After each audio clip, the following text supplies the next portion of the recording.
New Zealand के खिलाफ team India का ऐलान हो चुका है।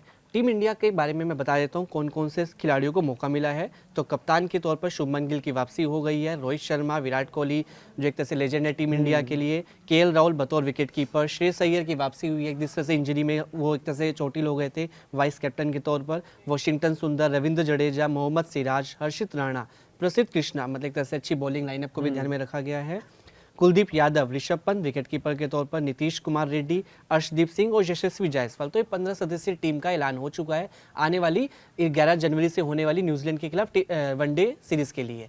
तो इस 15 सदस्यीय टीम के लिए आज हमारे साथ दिनेश बेदी जी हैं, जिनसे हम बात करेंगे कि दो प्लेयर्स पर ज़्यादा चर्चा रहेगी जो सबसे बड़ा एक तरह से ट्रेंडिंग है और सोशल मीडिया पर इन पर सवाल भी हो रहे हैं कि इनको क्यों नहीं लिया गया।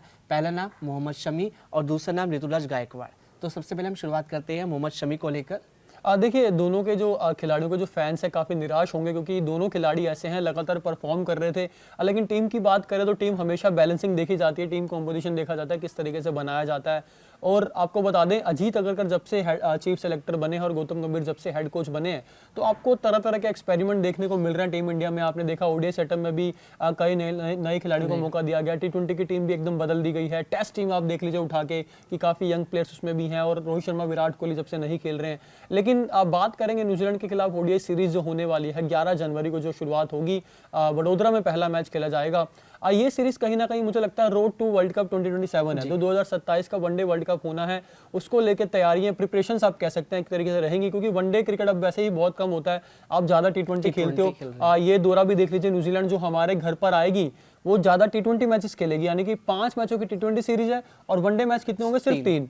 अब सवाल है कि आपने टीम का ऐलान किया है, अब टीम का ऐलान किया है जो खिलाड़ी जो इसमें नहीं है, हालांकि काफी नाम ऐसे हैं जो बड़े नाम आप कह सकते हैं इसमें नहीं है। मोहम्मद शमी को लेकर बहुत ज़्यादा चर्चा हो रही है, ऋतुराज गायकवाड़ को लेकर चर्चा हो रही है। अब ये चर्चा क्यों हो रही है? मोहम्मद शमी जो कि ओडीआई वर्ल्ड कप 2023 में जो इंडिया में ही हुआ था, फाइनल में हम आके ऑस्ट्रेलिया से हार गए थे, नहीं तो वर्ल्ड कप हमारा ही था। उसमें उनका परफॉर्मेंस आप उठा के देख लीजिए, बेस्ट था। यानी कि उनको जब मौका मिला, पहले तो उनको मौका नहीं मिला था, लेकिन जब मौका मिला, जब खेलने आए, और मोहम्मद शमी हमेशा से ये कहते रहे हैं कि आप मुझे जब गेंद देंगे तो मैं हमेशा कुछ ना कुछ करके दिखाऊंगा, और वैसा ही उन्होंने करके दिखाया था। उसके बाद आपने उनको चैंपियंस ट्रॉफी भी खिलाया, चैंपियंस ट्रॉफी में वो खेले, लेकिन कुछ समय से देखने को मिल रहा है कि उन्हें जो है नजरअंदाज किया जा रहा है। ऋतुराज गायकवाड़ की भी बात करेंगे, लेकिन शमी को भी एक तरीके से इग्नोर ही किया जा रहा है। और अब तो ये भी कहा जा रहा है, क्रिकेट गलियारों में ऐसी भी चर्चा है कि शमी का टाइम ओवर हो चुका है, वो शायद ही अब इंडियन टीम के लिए वापसी कर पाए कभी। ये बात अलग है कि कोई कोच बदलता है या कोई चीफ सेलेक्टर बदलता है तो हो सकता है वो मेहरबान हो जाए शमी के ऊपर, लेकिन अभी तक एज ऑफ नाउ ये खबरें चल रही हैं कि शमी का वापसी करना शायद मुश्किल है। उनकी जो राह है टीम इंडिया में आने की बहुत ज़्यादा कठिन हो चुकी है। मानते हैं कि सीनियर प्लेयर है लेकिन अनुभवी हैं, एक तरह से वो विकेट टेकर बॉलर भी हैं, वो जानते हैं कि किस टीम के खिलाड़ी के खिलाफ मुझे कौन सी अप्रोच अपनानी है। तो यहाँ पर क्या टीम इंडिया क्या भविष्य की, जाहिर सी बात है 2027 वर्ल्ड कप की जिससे बात हो रही है उसको ध्यान में रख रही है, लेकिन हमें सीनियर प्लेयर्स को भी नजरअंदाज नहीं करना चाहिए, क्योंकि बॉलिंग अटैक भी बहुत इंपॉर्टेंट फैक्टर होता है, बहुत इंपॉर्टेंट रोल अदा करता है। बैट्समैन के अलावा बॉलिंग जो है डिपार्टमेंट में शमी की क्या खमी खलेगी क्या? नहीं, बिल्कुल खलेगी। देखिए, होता क्या है ना, जब कोई बड़ा खिलाड़ी टीम से जाता है, जैसे सपोज विराट कोहली और रोहित शर्मा का हम जिक्र करते हैं, वो टेस्ट क्रिकेट नहीं खेल रहे हैं, टी20 भी नहीं खेल रहे हैं, लेकिन टी20 में इतनी ज्यादा बात नहीं हो रही है कि विराट और रोहित नहीं है, क्योंकि टी20 में इतनी कमी नहीं खल रही है। आप देख लीजिए, अभिषेक शर्मा ओपनिंग बहुत अच्छी ओपनिंग करते हैं, तिलक वर्मा बहुत अच्छी बैटिंग कर रहे हैं, उसमें आपको ऐसे खिलाड़ी मिल जाएंगे जो कहीं ना कहीं अब वैसे खिलाड़ी हैं जिसकी टी20 फॉर्मेट में नीड होती है, आवश्यकता होती है। लेकिन टेस्ट में अभी तक सब जो है मिस कर रहे हैं रोहित शर्मा को, विराट कोहली को, क्योंकि टेस्ट में उनकी कमी जो है बहुत ज्यादा खल रही है। अब बात करते हैं मोहम्मद शमी की, क्या उनकी कमी खल रही है? मुझे लगता है अभी सेलेक्टर्स मानते हैं और हेड कोच मानते हैं कि अभी उनकी कमी इतनी नहीं खल रही है, क्योंकि हर्षित राणा देखिए अच्छी बॉलिंग कर रहे हैं। इवन उनका जो 2025 साल था, आप कहें कि सबसे ज्यादा विकेट इंडिया के लिए सबसे ज्यादा विकेट लेने वाले बॉलर वो बने थे। उसके अलावा बात कर लें, प्रसिद्ध कृष्णा भी एक यंग बॉलर आपने शामिल किए हैं, साउथ अफ्रीका वाली सीरीज भी वो खेले थे। उसके अलावा अर्शदीप सिंह को आपने वनडे में आप प्रॉपर आप मौका दे रहे हैं, पहले आप उनको नहीं खिला रहे थे। तो कहीं ना कहीं मोहम्मद सिराज भी एक ऐसे बॉलर हैं जो आपकी स्कीम ऑफ थिंग्स में हैं, इसीलिए आपने उनको फिर से वापसी कराई है ओडीआई सीरीज के लिए। लेकिन शमी को लेकर मुझे लगता है कि टीम उनसे आगे बढ़ चुकी है। हालांकि कहीं ना कहीं ये सवालिया निशान भी है, जो खिलाड़ी इतना लगातार इतनी लगन से परफॉर्मेंस दे रहा है। और मैं आपको बता दूं हमारे दर्शकों को कि जो बंगाल के, यानी कि जो डोमेस्टिक क्रिकेट जहां से खेलते हैं मोहम्मद शमी, उस टीम के हेड कोच, यानी कि वेस्ट बंगाल की जो टीम है उसके हेड कोच ने बयान दिया है मीडिया में आके ये टीम सिलेक्शन के बाद।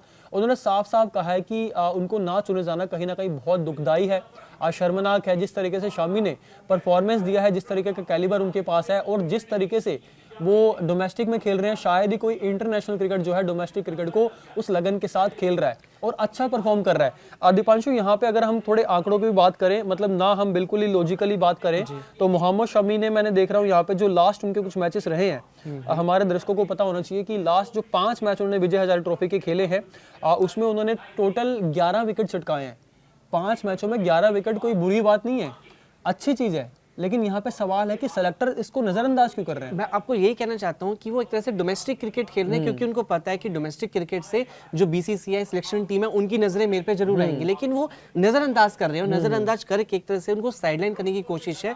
तैयारी ठीक है, क्लियर माइंड है कि हमें यंग टैलेंट को रखना है, लेकिन हमें अनुभवियों को भी बिल्कुल नजरअंदाज नहीं करना चाहिए। चलो अब बात आ जाते हैं दूसरे टॉपिक पे। हमारा जो दूसरा सबसे बड़ा जो प्लेयर है, की प्लेयर है, ऋतुराज गायकवाड़। बिल्कुल, और ऋतुराज गायकवाड़ को एक तरह से इग्नोर कर देना। लास्ट सीरीज में खिलाया गया, साउथ अफ्रीका के खिलाफ खिलाया गया, सेंचुरी जड़ी थी, उसके बावजूद भी मतलब उनको मौके कम मिलते हैं, मौके कम मिलने के बावजूद भी जब उनको साइडलाइन कर दिया जाता है, परफॉर्मेंस अपनी पूरी देते हैं, लेकिन बावजूद उसके उनको साइडलाइन कर दिया गया। क्या उनका एक तरह से असर पड़ेगा उनकी बैटिंग? देखिए, मुझे लगता है ऋतुराज गायकवाड़ की यहाँ पे कोई गलती नहीं है, जैसे कि शामी को जगह नहीं मिली, लेकिन ऋतुराज गायकवाड़ का थोड़ा केस अलग है। आप यहाँ पे ये कह सकते हैं, जैसे मैंने कहा कि उनकी कमी नहीं खल रही है। अब ऋतुराज का केस ऐसा है ना कि ऋतुराज गायकवाड़ साउथ अफ्रीका वाली सीरीज में इसलिए आए थे क्योंकि श्रेयस अय्यर जो थे वो चोटिल हो गए थे। आपने देखा कि ऑस्ट्रेलिया दौरे जब इंडियन टीम गई थी, वहां पे उनको सीरियस इंजरी हो गई थी और वहीं पे रुकना पड़ा था, हॉस्पिटल में इलाज भी चला था। वो नहीं थे। टीम सिलेक्शन जो हुआ, ऋतुराज गायकवाड़ को चुना गया। क्यों चुना गया? डोमेस्टिक के बेस पे, क्योंकि डोमेस्टिक क्रिकेट अच्छा करा था। क्योंकि ऋतुराज गायकवाड़ ने ज्यादा इंटरनेशनल क्रिकेट नहीं खेला है। 2021 में डेब्यू किया था इंडिया के लिए, 2025 अब हो गया, 4 साल लंबा करियर है, ज्यादा लंबा करियर नहीं है, लेकिन इंटरनेशनल क्रिकेट ज्यादा नहीं खेला है। ओडीआई मैचेस में खेलने का मौका जरूर मिला है, लेकिन ऋतुराज गायकवाड़ जैसे आपने बताया कि साउथ अफ्रीका वाली सीरीज में 100 मारी, बहुत अच्छी 100 थी। अभी विजय हजारे ट्रॉफी उठा के देख लीजिए, बहुत अच्छा खेल रहे हैं, सेंचुरी मारी है, लेकिन कहीं ना कहीं मुझे लगता है उन्हें टीम कॉम्बिनेशन की वजह से बाहर बैठना पड़ा है। लेकिन मुझे यहाँ पे समझ नहीं आती एक बात, अगर आपको ऋतुराज गायकवाड़ को ड्रॉप ही करना था तो आपने साउथ अफ्रीका सीरीज में पंत के ऊपर उन्हें क्यों प्लेइंग 11 में शामिल किया जब आपके पास ऋषभ पंत है मिडिल ऑर्डर में खेलने के लिए। यहाँ पे बात मिडिल ऑर्डर की हो रही है, क्योंकि ऋतुराज गायकवाड़ जो खेलते हैं 4थे या 5वें नंबर पर खेलते हैं जब भी उनको मौका मिलता है। हालांकि वो ओपनर है, सीएसके के लिए वो ओपनिंग करते हैं, लेकिन 4थे-5वें नंबर पर फ्लेक्सिबिलिटी चाहिए टीम को। वो खेल रहे थे, आपने पंत से ऊपर उनको खिलाया। अब जो हुआ, आपने अनाउंस की टीम, आपने ऋतुराज गायकवाड़ को उसमें रखा नहीं। अब बहुत ज्यादा सवाल उठ रहे हैं कि उनके साथ नाइंसाफी हुई है, आपको मौका देना चाहिए था। बेशक श्रेयस अय्यर वापस आए, लेकिन आपको उनको टीम में एडजस्ट कहीं ना कहीं करना चाहिए था। लेकिन हमें यहाँ पे समझना पड़ेगा कि श्रेयस अय्यर की वापसी हुई, वाइस कैप्टन के तौर पर आए, उनको जगह तो मिलनी सुनिश्चित थी, लेकिन क्या उनको थोड़े से मैचेस खिलाने चाहिए थे डोमेस्टिक में, ताकि थोड़ा सा दिख सके कि टेस्टिंग हो सके कि हाँ ये थोड़े से लय में है। क्योंकि टीम इंडिया को ये भी ध्यान में रखना है कि उसके हर एक बैट्समैन हो या बॉलर हो फॉर्म में जरूर है, क्योंकि एक इंजरी के बाद आना, एक गैप रेस्ट के बाद आना, एक थोड़ा सा मोमेंटम थोड़ा डाउन हो सकता है। इस पे क्या आप कहना चाहेंगे? नहीं, देखिए, श्रेयस अय्यर को लेके ना बात हमेशा से ये रही है कि वो ओडीआई के बड़े बाकमाल खिलाड़ी हैं। उनको लेके बातें ये चलती है कि इन्हें बाकी फॉर्मेट भी खिलाइए, सिर्फ ओडीआई मत खिलाइए, क्योंकि ओडीआई में तो वो अच्छा कर रहे हैं, लगातार अच्छा कर रहे हैं। कंसिस्टेंसी है ना जो उनका, आप कह सकते हैं सबसे प्रायोरिटी रहती है ना, कंसिस्टेंसी रहती है, हर टीम मैनेजमेंट कोई भी देखता है। तो श्रेयस अय्यर के लिए ये रहा है कि वो लगातार रन बनाते हुए आ रहे हैं। अनफॉर्चुनेटली ऑस्ट्रेलिया में इंजर्ड हो गए थे, जिसके बाद साउथ अफ्रीका वाली सीरीज में ड्रॉप होना पड़ा। अब वापसी की है, हालांकि जो आपने बात कही कि डोमेस्टिक खिलाना चाहिए, तो बाय द वे वो डोमेस्टिक खेल रहे हैं। वो 2 मैच मुंबई के लिए खेलेंगे और कल खबरें ऐसी हैं कि वो मुंबई की टीम के साथ ज्वाइन करेंगे और 2 domestic match Vijay Hazare trophy को वो खेलेंगे, जिसके बाद थोड़ा उनको उनका देखा भी जाएगा, थोड़ा ऑब्जर्व किया जाएगा, मॉनिटरिंग की जाएगी किस तरीके से उनकी हालत है, क्योंकि अभी इंजरी से ठीक होकर आए हैं। और बीसीसीआई भी नहीं चाहता कि श्रेयस अय्यर जैसे खिलाड़ी के साथ हम रिस्क लें, सही बात। किसी भी तरीके का रिस्क नहीं लेना चाहते, क्योंकि आगे आने वाले बहुत टूर्नामेंट है। तो आप नहीं चाहते आपका जो एक बड़ा खिलाड़ी है, जो एक्स फैक्टर खिलाड़ी है, वो जो है चोटिल होकर फिर से बाहर हो जाए। तो जाते जाते हम आपसे एक बार ये भी पूछते जाते हैं कि टीम इंडिया के एक तरह से 15 सदस्यीय टीम का ऐलान हो चुका है, तो क्या टीम इंडिया पहले मुकाबले में कौन से 11 खिलाड़ियों के साथ मैदान में उतरेगी? तो अगर हम टॉप लेवल में बात करें तो शुभमन गिल, देखिए, शुभमन गिल रोहित शर्मा के साथ ओपनिंग करेंगे, इसमें कोई दोहराई नहीं है, वो दोनों उतरेंगे। तीसरे नंबर पे विराट कोहली आएंगे, इसमें भी कोई नो डाउट। श्रेयस अय्यर अगर इस टीम में होते हैं प्लेइंग 11 में, तो नंबर 4 वो खेलेंगे। नंबर 5 आपके केएल राहुल आएंगे। 6 पे मुझे लगता है कि वॉशिंगटन सुंदर या फिर नीतीश कुमार रेड्डी में से किसी एक को खिलाया जाएगा। मैं वॉशिंगटन सुंदर के साथ जाना चाहूंगा, क्योंकि उनको ज्यादा तरजीह दी जाती है, मतलब जैसे ऑलराउंडर की भूमिका भी। पर यहाँ पे ये देखने वाली बात है, अगर वॉशिंगटन सुंदर टीम में शामिल होते हैं तो फिर जडेजा को या फिर कुलदीप यादव को, क्योंकि 3 स्पिनर आप मुझे लगता नहीं खिलाएंगे। हालांकि पहले भी ऐसी चीजें हुई हैं, आपने स्पिनर ज्यादा खिलाए हैं, लेकिन इस बार मुझे लगता है ऐसा नहीं होगा। लेकिन फिर भी इंडिया में मैचेस हो रहे हैं, कोई पता नहीं है कि 3 स्पिनर के साथ चले जाएं।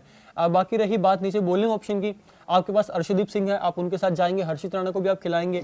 आप प्रसिद्ध कृष्णा आपने लिए हैं, मोहम्मद सिराज लिए हैं, लेकिन मुझे लगता है कि प्रसिद्ध कृष्णा को शायद वेट करना पड़ सकता है उनकी बारी के लिए। 3 जो पेस बॉलिंग अटैक हमारे रहेंगे, सिराज, अर्शदीप सिंह, हर्षित राणा, ये रहेंगे जी।